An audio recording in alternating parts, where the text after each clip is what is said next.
Welcome, my friends. It's Jose Velazquez. And of course, this is the Jose Velazquez Show. I know, really original, really original. And I wanted to introduce someone who I am so honored to bring onto the show. And for any of you who are transitioning and are looking on YouTube for ideas on how to dress correctly for interviews, how to dress correctly in real life, I'm going to show you a quick intro and you're going to immediately know who is on the show today. It's just a couple of seconds long. I'll be right back with our guest.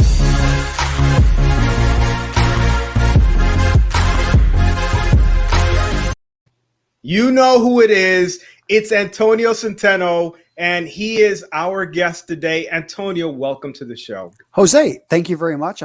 It's a pleasure to be here, man. Oh, man. So Antonio, of course, has 2.83 million followers on YouTube, and he has a website that is absolutely incredible. Antonio, you are such an inspiration to so many. And again, it really is a pleasure to have you here and have our audience get a chance to get to know you a little bit. Well, thanks. It's a pleasure to be here. And as a fellow veteran, it's something I always anybody out there watching this or watching it later that's looking to transition, hopefully you'll be able to watch this, conversation and be able to pull some golden nuggets. I was in your place approximately, 18 years ago. Wow. Maybe 17. It's one of those things that it seems like it wasn't too long ago that I was transitioning out.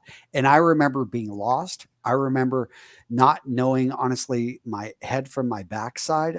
It was one of those things that, my background, United States Marine Corps, the transition out of the Marine Corps in 2003 after we came back after the invasion of Iraq. And I'll tell you, it was just like, go to this class. Okay. You got 90 days terminal leave, get out of here. That was pretty much it, so.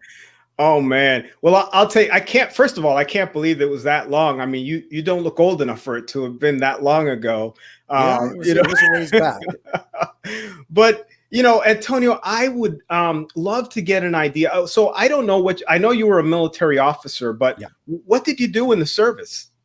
So I had a couple careers. I started off as a student naval aviator in the United States Marine Corps. So that basically means I was training to be a pilot. I never got my wings. I blew up my sinuses. And so in the wisdom of the United States Marine Corps, they said, you know what, let's give this guy his first choice on what he would like to do. And I was sent down to be an adjutant in an infantry battalion. Now, being an adjutant isn't one of the things that I think a lot of Marine officers ever set out to do, but you realize it's a very, very important job, like anything in the service.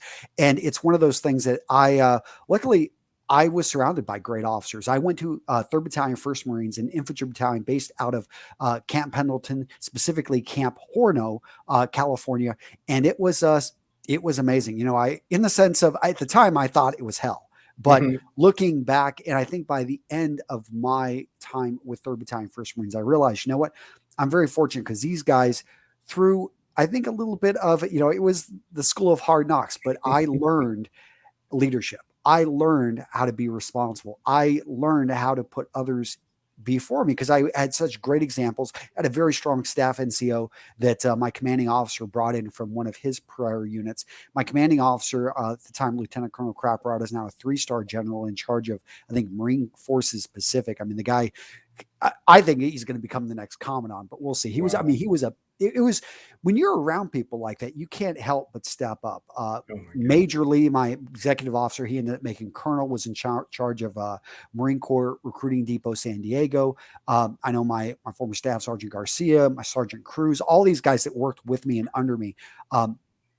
It was one of those things just to see them go on and end up getting, first sergeants, sergeant majors, and to be able to influence thousands of other Marines is, and that's any guy out there. Always be proud of where you come from and never hide the fact that you, in whatever branch of the service you're in. Well, maybe, you guys over there in the Air Force don't want to tell too many people, but we love you. No, seriously, the chair force is amazing. Now the Army, on the other hand, and I know you're Army, so I'll give my brother EOD. He's he's out of near Nashville, Clarksville, the base over at Campbell, I think it is. And, so my brother, I think he's picking up E8 here. He's been in over 20 years. My father served in the Army with Vietnam. My brother was enlisted. Now my family mostly enlisted, Air Force as well. My stepfather enlisted Navy. I decided to go officer simply because I joined when I was already in college, and I like the idea of getting the chance to fly jets, to be a pilot in the Marine Corps, the Navy, you have to be an officer. And it was something that, it seemed like there was a little bit of a pay jump. Yeah. Nothing wrong with that. No. Antonio, so,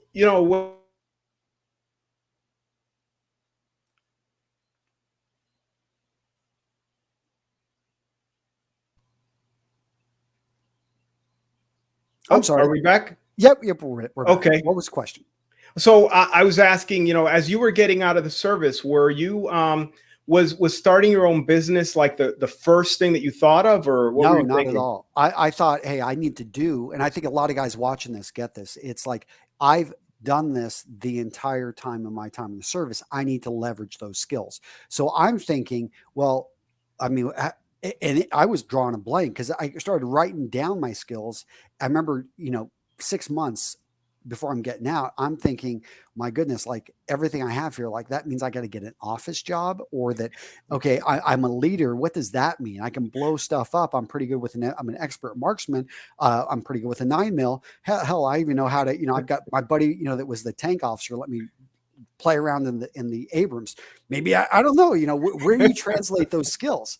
And, it was something that I was worried. I didn't know what I was going to do. And perhaps the best thing I did, and if you are a year out, one of the best things you can do is simply get your finances under control. Because if you can come out and not owe a whole lot of money, not have a $900 car payment, not have, a $3,000 mortgage on a house that's way too much for you, and you want to be able to go travel the world.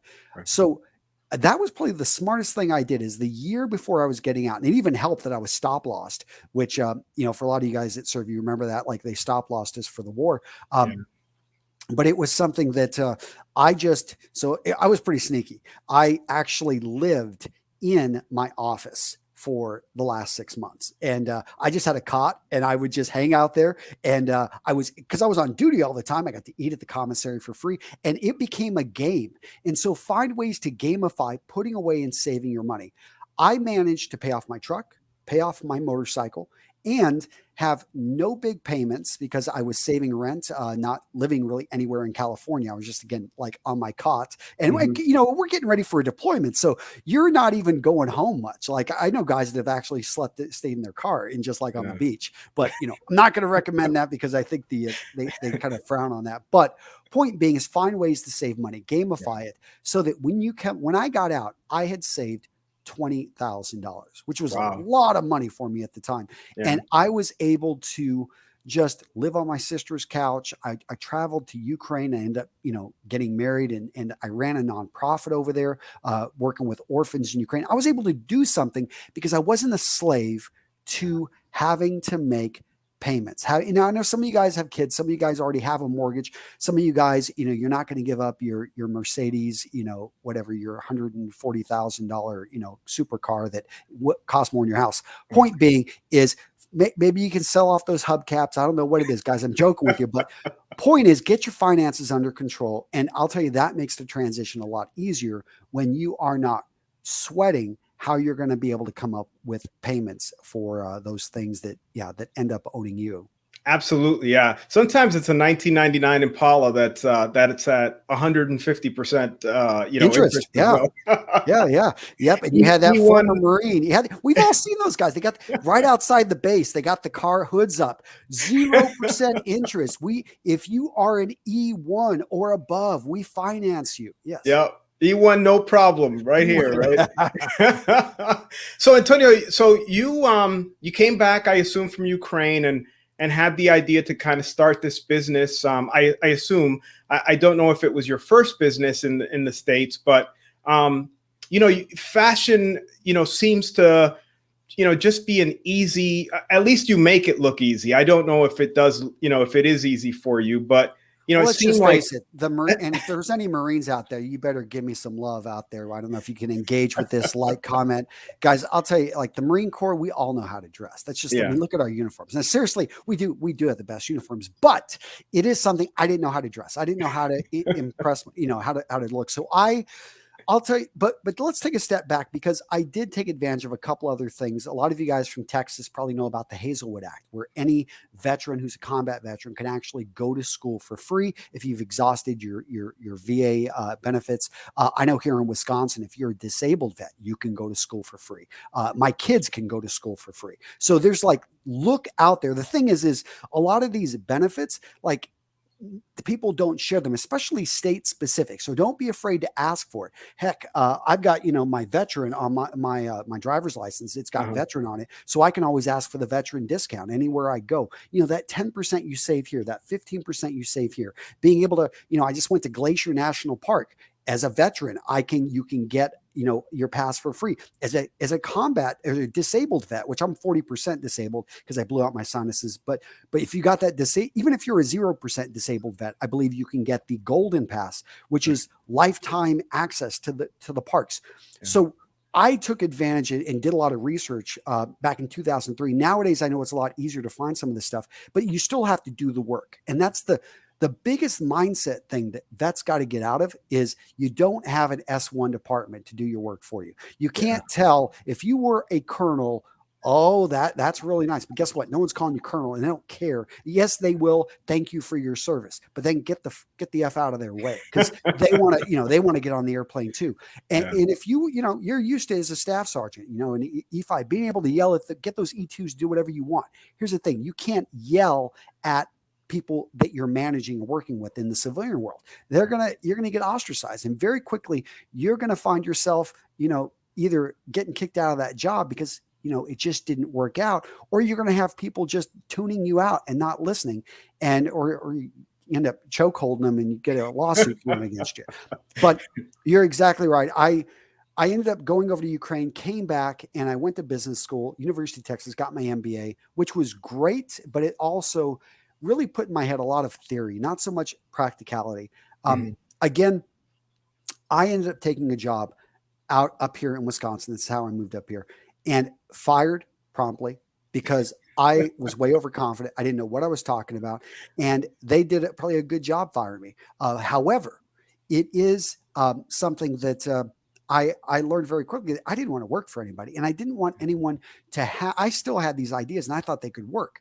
So I started my first business, and this is one of the scariest things I think for a lot of vets, is that we're used to having TRICARE or healthcare taken care of. We're used to getting that paycheck, and all of a sudden, whenever what you produce actually is what you're going to get paid, it's frightening, especially when you don't you work your butt off. You put in 100-hour week, and you get paid zero. In fact, worse than that, you actually owe money at the end of this because you spent some money thinking you're going to make it, and you failed. And that was one of the toughest things to go through. But I do look at one thing I learned in the Marine Corps is I don't need a whole lot to be happy. I remember sitting on the line of departure right before the invasion of Iraq, and kind of writing this down and thinking about. I was listening to some music. Had one of those big media players I'd spent like $500 on. It was like a brick, and of course it only had like 25 songs on it, but it was modern technology. And I remember listening, thinking, you know what? I've got a woman that loves me.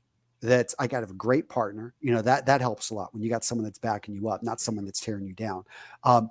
I know that I have greatness within me, and honestly, like, I just need to keep my needs low, be happy with what I got, and I can live. I got my truck's paid for. All I need is a can of beans in my truck, and I can we can do that for a while. It's like my wife probably wouldn't have been happy with that, but I always, but that's when you realize that they can't take that much away from you. Yeah, they could possess my vehicle. Yeah, they could maybe take my home, but they can't take my up here. They can't take my determination, and I can come back and I can rebuild anything. And I think that knowing that and having that in my back pocket enabled me to be able to overcome the difficulty, because it didn't get easy. Like, that business was hard. My first custom clothier, 3-4 years I ran that thing, and then it went into a bankruptcy.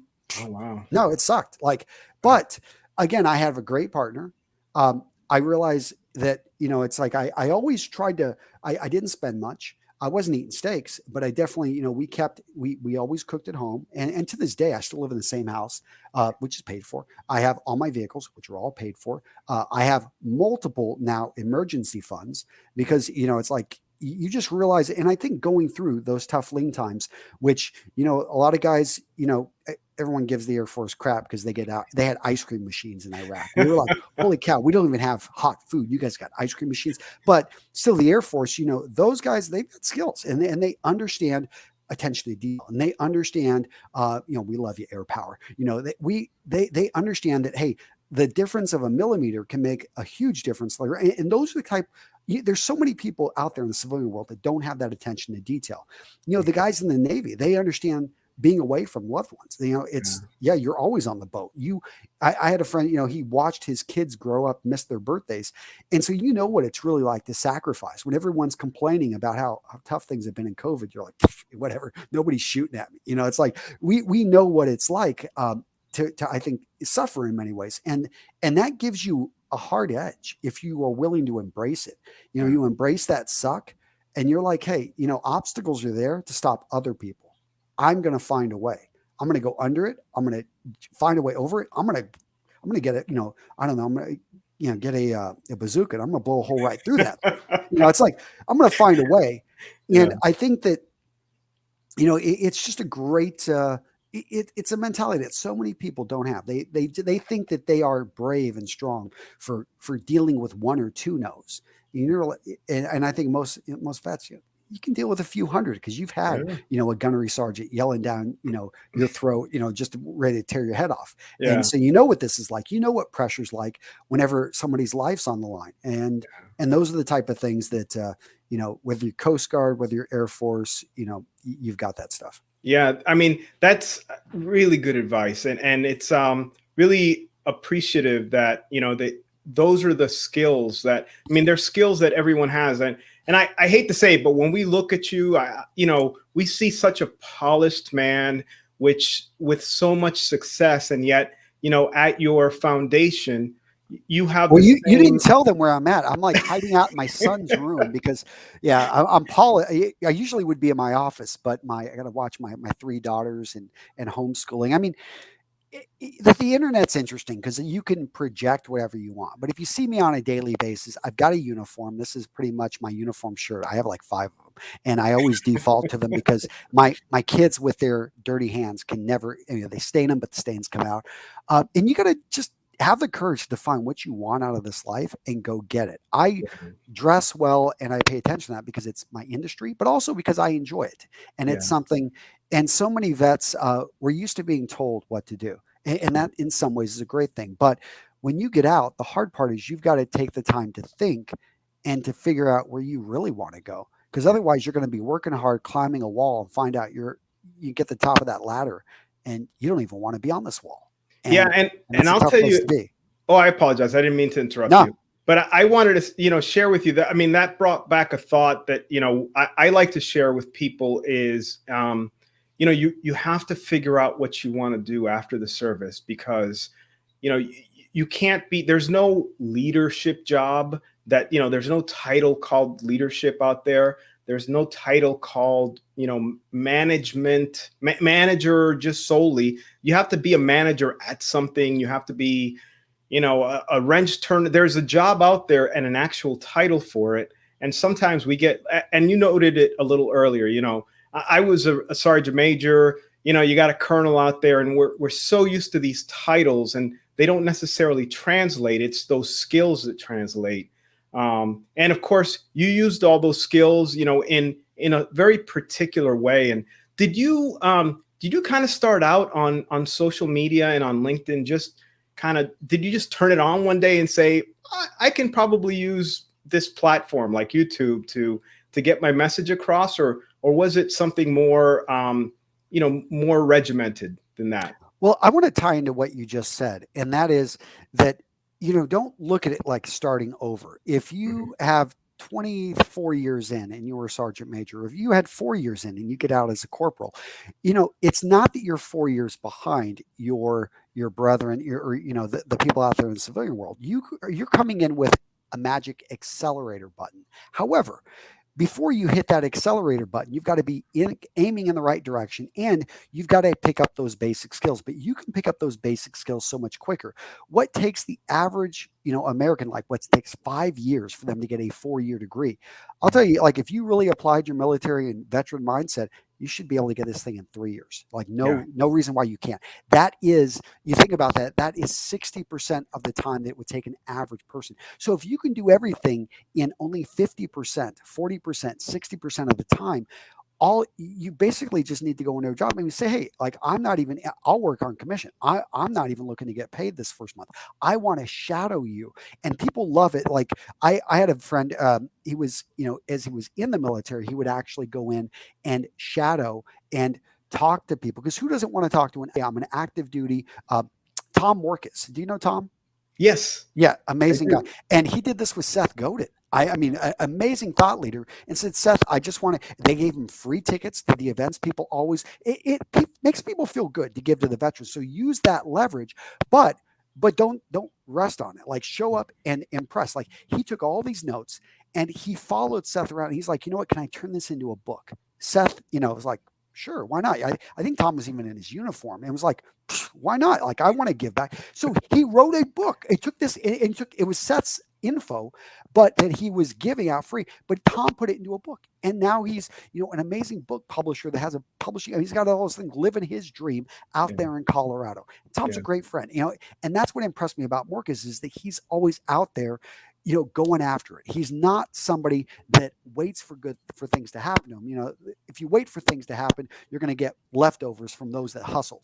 And so you got to get out there and go out there and grab it. But no, I didn't know anything about social media. All I knew is that I needed to get more customers to my clothier because it wasn't doing well. So I started writing on the web, and I write because it's cathartic practice for me to get my thoughts out there. It helps me learn.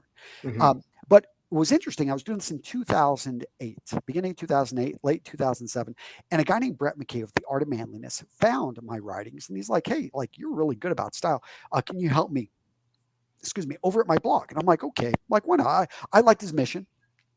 His mission was to help men become better fathers, husbands, sons. I'm like, that's a good mission. And I think that's key, is to align yourself.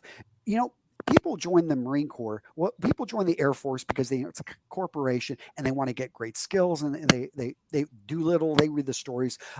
People join the Army. I don't know why. People join the Navy because they want to see the world. People join the Marine Corps because it's a religion, because they know you're going to get brainwashed and eat crayons. And the point being is nobody really joins service for money. And you got to be careful. And I think that's another superpower that a lot of vets have, is that you see beyond like the money aspect, and you realize, hey, well, I don't need to do that. Like, yes, the money's nice. I'd like to make five. I need the money, but I am more concerned with you giving me the secret sauce that I can learn how to do what you're doing. You see somebody that you find people that you admire, business owners, maybe people high up level execs, and you're just simply, hey, dude, here's what I want to do. I want to take you out to a great lunch. And to be honest, like I am lost getting out of the military, and I just want to be able to, if you don't mind, buy you coffee and just be able to ask some questions. Now you do your homework. You don't ask stupid questions because you only get so much time with this person before you annoy them. But you make a great connection there, and it may be something. Well, hey, is there anything I can do to work for you? Your terminal leave, you got maybe 60 days. Well, how about instead of sitting on your butt playing video games, you actually go like, I want to do an unpaid internship for you. And for the next 2 to 3 weeks, whatever you want me to get coffee, I'm doing it. You want me to mop floors, I'm doing it. I still tell my friends that run conferences, because I've owned a few conferences. I'm like, I always tell them like, hey, you need someone to move chairs? Let me know. I know I could speak at their event, but that's not a servant leader. And anyone that's had, a sergeant major that's worth anything knows the sergeant major's job is not to look, all great and top. His job is to find and to help. I just get chills thinking about this. Finding those E2s, those E3s that have potential in them, but just are going down the wrong path. His job is to motivate. His job is to take care of those enlisted men that are just getting somehow looked over, or maybe unfortunately have a crappy officer that's not stepping up, or have somebody, and his job is to, watch out for those guys, and to really to make, because he knows I'm one man, but I can have an impact on thousands that can win a war, that can change a country's direction. And that's the job. And that's the superpower of so many vets, is that we've lived with that higher purpose. And we're able to see things through the end, because that gives us bearing. You guys all remember, except for you Navy guys don't know anything about land navigation, but in the Marine Corps, you got to be pretty good at navigation. Army, you guys just use the GPS, like, whatever. We go deep old school with the compass. And when you're doing bearings and your navigation, it's great to have a point. If you have something farther out that you can get to, it doesn't matter if you get off track when you're going up and down the hills in Quantico, you're able to get back on path. And that's what you need. And I think it's one of the biggest superpowers vets have, is that we understand, like, hey, my end goal is to have a job that I'm proud of, a job that I am, happy to tell, my kids will look up to me, and is going to financially provide for us. Which is, my neighbor is former Ranger, and, he's a financial guy, for, what is it? Lutheran. It's a Minneapolis-based company. I can't. In any case, that was the path he wanted to go. He knew that it was something that could make money. He also knew that so many people need help with their money, and he applied everything, and he's kicking butt. I mean, it's amazing to see what he's been able to achieve. Hey, so we got a question from Derek, and this is a great question. You talk about mentorship and really kind of engaging with people, and for you, did you have a mentor? Did you have someone that kind of pointed you in the right direction? Sure. I just went out and bought books. So my mentors were Bernhard Rotzel, who wrote the book Gentleman. My mentor was Alan Flusser, who wrote, The Art of Style, a number of these books. At the time, this is 2007, there really wasn't much out there. And so if you don't see a mentor, understand that there's tons of dead mentors out there that left their information and legacy in these things called books. Some of you guys, Gen X, may not know this, but I'm joking. Not Gen X, Gen Z. As Gen X's, we know books. But seriously, books, it's just one of the most, no one is fighting to get into libraries. It's amazing. But the information is there. And just taking that time to read through and find out. That's what I loved about Men's Style, is in many ways it was timeless. A lot of it was fit. A lot of it was with things that we paid attention to in the Marine Corps, because you got the inspections and you had to have this stuff off. Well, I love the fact that, on your page, you focus on, I've heard you talk about, the difference between kind of, fashion this season or whatever versus a classic style. And I love that idea, because it goes so far, especially for service members, as they're kind of figuring out what they're going to look like, men as they're getting ready to go to interviews and engage. It really, means a lot to me to understand that, I'm not going to go, put my hair up in some weird fashion or buy a purple suit just because of the fact that, it might be the cool thing this year, but how classic style goes. Yeah, I try to make it simple, because I understand for most men, style in their mind doesn't matter. But I always try to apply the practicality, the science, and to show, okay, here's, like, I was just reading a study, did an interview earlier today. Did you know, if you go ask, there was this French study of a man just randomly going out and asking women for their number. 9% of the time he did get the number, just after starting the conversation. He took a dog with him, and this was like 100 times. It went from 9% to almost 30%. So if you know that and you have a dog, why are you not? And you really want to get, go from a 1 in 10 to a 1 in 3 chance of getting her number. Right. It just makes sense. And that's the type of stuff. Well, if you can wear a little bit of the color red in an interview, all of a sudden you're going to be more believable. I don't know why human beings believe people with a little bit of red, maybe in the pocket square, or just maybe with a red tie, but you come off as more believable. And if that is the difference, like, because you are competing against the guy that has the same exact record, or you are similar, or maybe even a little bit higher, but you just came off as more believable. I don't know why. And yes, much of things are automated and they try to remove much of the human element, but human beings are still made throughout the system. And Yeah. it may just be, hey, the CEOs are like, I don't know, I just like that guy more. We're gonna, yeah, let's just go with this guy. And that could be the break that you need to get into that company to start your career. Yeah, I love it. I love it. And of course, I'm a big fan. So I watch every single one of your videos, and I absolutely love them and learn so much from them. And I know a lot of our listeners do as well, and our viewers. What's on the horizon for you? I mean, you've done so much so far. Any big things that you're working on? Yeah, I've got a fragrance line we're launching over at Mission Fragrances. So if you've watched my cologne videos, and to be honest, I was the guy that honestly cologne did not matter, and fragrance. That sounds like something a woman would wear, perfumes, but it's like one of those things. It's a superpower because I remember being out on the range, and what do you smell on the range when you're firing? You feel the smell like gunpowder, Yeah. and especially on that cold morning. Maybe you're out there in Quantico, or maybe you're out on the West Coast, and you can just smell maybe the flowers. There's something in, like, when you're on the coast. We do a lot of amphibious operations, so you can smell that seawater. The Yeah. thing is, certain scents take us back. When you smell coffee in the morning, Yeah. it wakes us up. And I've created a line of fragrances that are aligned with that. I also, and I don't advertise this, but the names of the fragrances are honor, courage, and commitment, the core values of the United States Marine Corps and the United States Navy. But more importantly, I've created these fragrances so that you can condition yourself when you put this on to feel more courageous. Why do you need courage? Because if you're going to give a presentation to your boss's boss and you just don't think you sound great, you feel that maybe you're intimidated by the guy. Well, this fragrance is about you conditioning yourself so that when you smell it, because you're gonna put in the time, you're gonna practice this presentation 10 to 15 times, but every time you put on this fragrance and then you go. And what this does is it creates a connection that when you smell this, it's a mantra. You calm down and you do it. It basically puts you in the zone. If you want to commit to going to the gym, well, after it's easy to say that and do that maybe for a couple of weeks, but to do it for months, most people fail. Well, Yeah. one of the things I want to have with our commitment fragrance is that you can put that on right before going to the gym, and it's not going to be overpowering. This is something that just smells clean, and it's a reminder of what you're committed to, because most guys don't. There are those guys that are Gymshark, care only about the gym. But for a lot of us, it's about making sure your body's in shape, making sure that you feel good about yourself, making sure that, when you're past the age of 40, you can continue to touch your toes and not, it's like, you understand mobility. It becomes a big thing.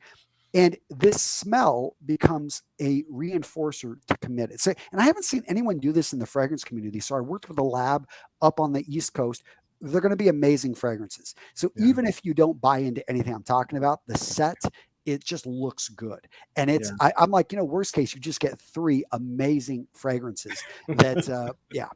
I'm looking forward to it. I really am. I'm buying all 3. I promise. Yeah. And Annie has a great question here about, Yeah. so yeah, for a job interview, I would recommend, if you're in person, no. But we know many job interviews, guess what, are video. So guess what? Wear a fragrance. And there's so I kept finding all this crazy research. And there's this study about how men, they asked them not to shower for 3 days. They asked, and then they would film them in a conversation interview. Then they would ask another group, just regular. But the guys that didn't shower for 3 days, their perception of their confidence from the person who could not smell them was across the board lower, because these guys felt off. They felt that they smelled. So yeah, if you're going to be in a closed, confined airplane or an interview, no, don't overload with fragrances. And none of mine are overpowering. Yeah. But if you're going to be doing a video interview, which is like the majority of them, you better believe you should wear a fragrance, especially one that just makes you smell good. You feel good. You've got the energy. You bring it. Yeah. Yeah, I've loved cologne my whole life, and so I'm probably the wrong guy, because I probably wore cologne to interviews in person, usually in a big room though. In a big room. But I totally understand the idea of not overwhelming people. But I love the idea of, so many interviews are online these days, and multiple levels of interviews, and so if you feel good, you're probably going to do good in that interview. So what a great idea.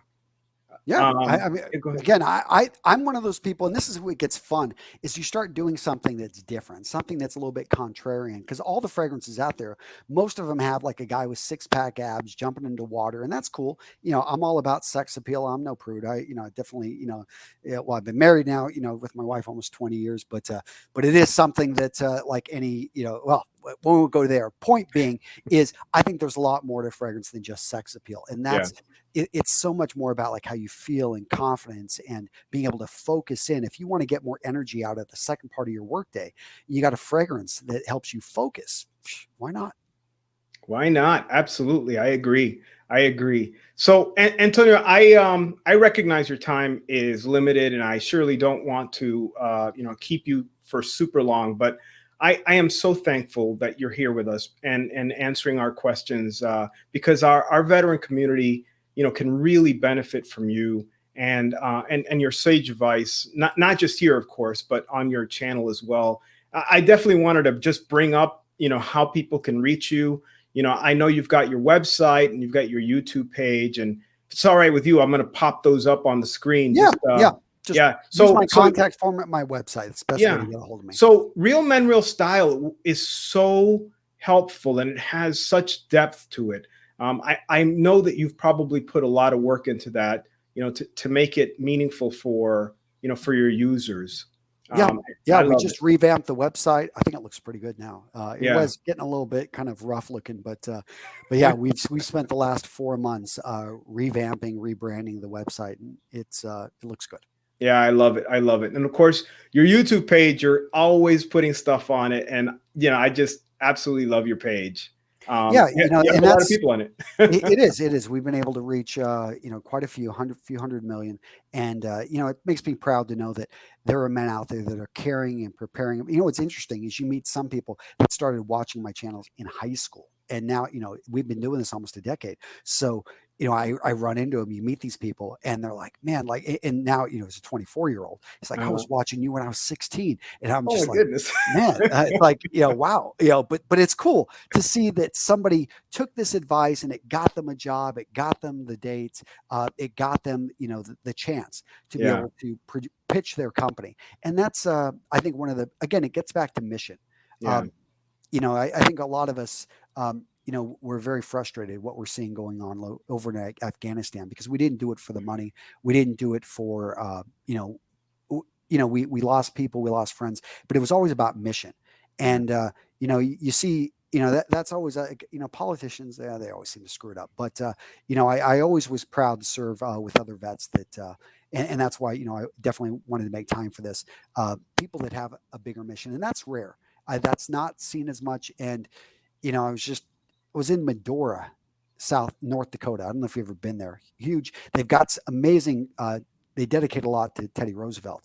And he talks about, just being the guy there the man in the arena. It's if you haven't seen that quote, amazing quote, but the idea, you're going to have people up in the grandstands yelling at you, giving you advice, saying you should have done this, should have done that. It doesn't matter if you win or fail. It matters that you were there in the arena and you gave it your all. You did everything you could. And I think, that's the things people regret, not giving it all, not giving it a shot. So if you're watching this, if you've got questions, you can feel free to reach out to me. Again, my YouTube channel or my website. And, Jose, thank you for having me on. I appreciate it. Oh man, it's a real pleasure. And I think our viewers really appreciate you, and I sure appreciate you. And I think the world of you, and I think many of us do. And thank you for what you do. And thank you for staying so grounded. I mean, it really is such a pleasure to see someone who, represents all of us out there doing such great things and providing such great value. So thank you. Thank you, Jose. Thank you. All right, man. Take care. Yep. Thank you. Bye.